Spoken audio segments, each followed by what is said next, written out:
EVS class 5 part 2 why people move इसका part 2 है यहाँ पे, जो कि चालू होगा डू यू नो से। क्या आप जानते हैं? Some people do not have permanent homes. कुछ लोगों के पास अपना अस्थाई निवास नहीं होता। They are continuously moving from one place to another place. वे लगातार एक जगह से दूसरी जगह जाते रहते हैं। They are called nomads. वे बंजारे कहलाते हैं। The word nomad comes from a Greek word that means one who wanders for pasture. Word nomad जो वर्ड है वो ग्रीक शब्द का वर्ड है, जिसका अर्थ होता है भोजन की तलाश में इधर उधर भटकना, एक जगह से दूसरी जगह जाना। Most nomadic groups follow a fixed annual और सीजनल पैटर्न ऑफ मूवमेंट्स। बहुत से जो बंजारे हैं वो फिक्स्ड वार्षिक या फिर सीजनल पैटर्न पे एक जगह से दूसरी जगह जाते हैं। Most nomads live in tents और अदर पोर्टेबल शेल्टर्स। बहुत से बंजारे तंबू तानकर या फिर अस्थायी निवास लगा करके रहते हैं। Nomads often travel on animals. बंजारे ऐसे तो प्रायः ये जानवरों पर अपनी यात्रा करते हैं। हाउएवर इन मॉडर्न टाइम्स, आधुनिक समय में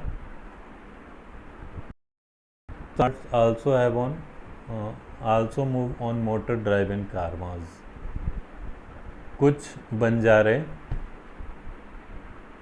मोटर गाड़ी पे कारवां बना करके एक जगह से दूसरी जगह जाते हैं। इस चित्र में हम ये देख सकते हैं यहाँ पे कि ये नोमैड्स जो है बंजारे जो कि जानवर पे एक जगह से दूसरी जगह जा रहे हैं। इसके बाद अगला जो हेडिंग है change in values and roles. जो हमारे वैल्यू है और जो हमारी भूमिका है परिवार में वो बदलती है। किस तरह से बदल रही है इसके बारे में देखना है। As the part of your family migrates, changes can be seen in the values and roles of the family members. Migration के चलते जो लोग एक जगह से दूसरी जगह जाते हैं, उसके चलते परिवार के सदस्यों की जो वैल्यू है, जो मूल्य है और जो उनकी भूमिका है उसमें कुछ बदलाव हुए। The head of the family is the eldest member of the family who controls all the affairs of the family. परिवार का मुखिया परिवार का सबसे बुजुर्ग सदस्य होता है, जो नियंत्रित करता है और परिवार के सारे खर्च को वो उठाता है। It's about how the family members should behave. वह ये डिसाइड करता है कि किस तरह से परिवार के लोग आपस में और दूसरों से किस तरह से व्यवहार करेंगे। व्हाट दे ईट, वे क्या खाएंगे। व्हाट दे वियर, वे क्या पहनेंगे। How they celebrate their functions and festivals, वे अपने समारोह और त्यौहार को किस तरह से मनाएंगे। Small to big expenditures of the family members etcetera. छोटे से छोटा और बड़े से बड़ा परिवार का व्यय उसी मुखिया के द्वारा किया जाता है। In the old joint family, ये सारी चीज़ें पुराने संयुक्त परिवारों में हुआ करती थी। उस समय the head of the family was replaced only when the previous one died.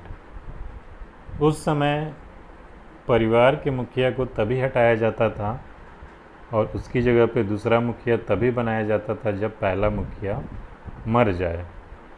However, as the families nowadays have started getting separated from the joint families, इस समय जो है जो परिवार है वो जॉइंट फैमिली से हट करके अपना अलग परिवार में रहना पसंद कर रहा है।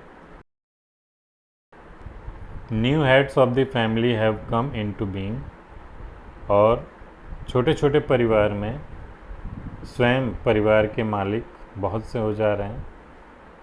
Even when the eldest ones are still alive, जो परिवार का सबसे बुजुर्ग आदमी है वो उनके जीवित रहने के बावजूद भी जब परिवार कई परिवारों में बढ़ता है तो उसमें अलग अलग मुखिया होते हैं। Earlier nobody could go against the decision of the head of the family. पुराने समय में कोई भी व्यक्ति परिवार के मुखिया के निर्णय के विरोध में नहीं जा सकता था। But now the younger generation is influenced by the western culture. लेकिन इस समय जो यंग जनरेशन है, जो युवा वर्ग है, वो पश्चिमी संस्कृति से बहुत ही प्रभावित हुआ है। ड्यू टू एजुकेशन, और शिक्षा की अधिकता के कारण new trades and businesses have come into existence. नए व्यवसाय अस्तित्व में आए हैं। And the younger generation likes to carry these trades और businesses on the modern lines. और जो हमारा युवा वर्ग है वो इस प्रकार के व्यवसाय को अपनाने के लिए इस आधुनिक युग का जो रेखा है उस पर चलने को वो तैयार है। Moreover, when the young men and women see that the old customs and practices are not rational, they start taking their decision themselves. जब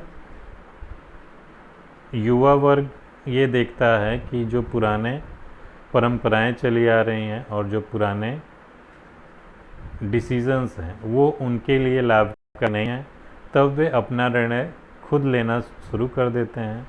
एज ए रिजल्ट, और इसके कारण the authority of the head of a joint family is challenged. जो परिवार का मुखिया है, जिसको परिवार का मुखिया बनाया गया है, उसका जो स्थिति है वो डावाडोल हो जाता है।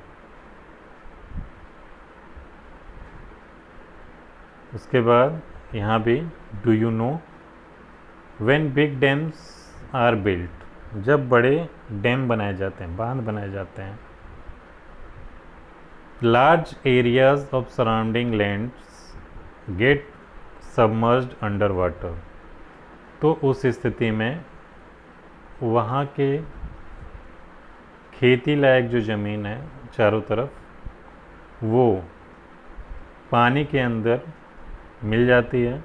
As a result agriculture lands and villages get washed away, जिसके कारण लायक ज़मीन है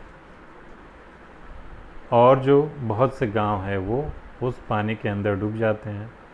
many people lose their homes due to this, जिसके कारण बहुत से लोग अपना घर खो देते हैं।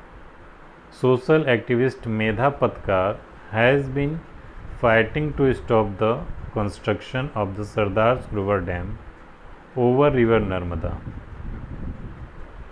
इसी प्रकार के बांध को बनने से रोकने के लिए मेधा पटकार नामक सामाजिक संस्था ने नर्मदा नदी पर बन रहे सरदार सरोवर बांध को रोकने के प्रयास में थी, so that huge forest areas and thousands of villagers do not gate submerged, जिसके कारण जो विशाल जंगली क्षेत्र और बहुत से गांव हजारों गांव डूबने से बच गए।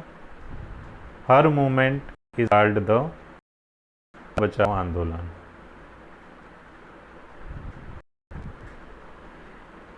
इस प्रकार की जो संस्था, इस प्रकार का जो आंदोलन हुआ उसे नर्मदा बचाओ आंदोलन कहते हैं। तो यहाँ पे देखा जा सकता है कि जब डैम का निर्माण होता है तो उसमें बहुत से घर, बहुत से गांव, बहुत से खेती लायक भूमि जो है वो पानी के अंदर डूब जाती है, जिसके कारण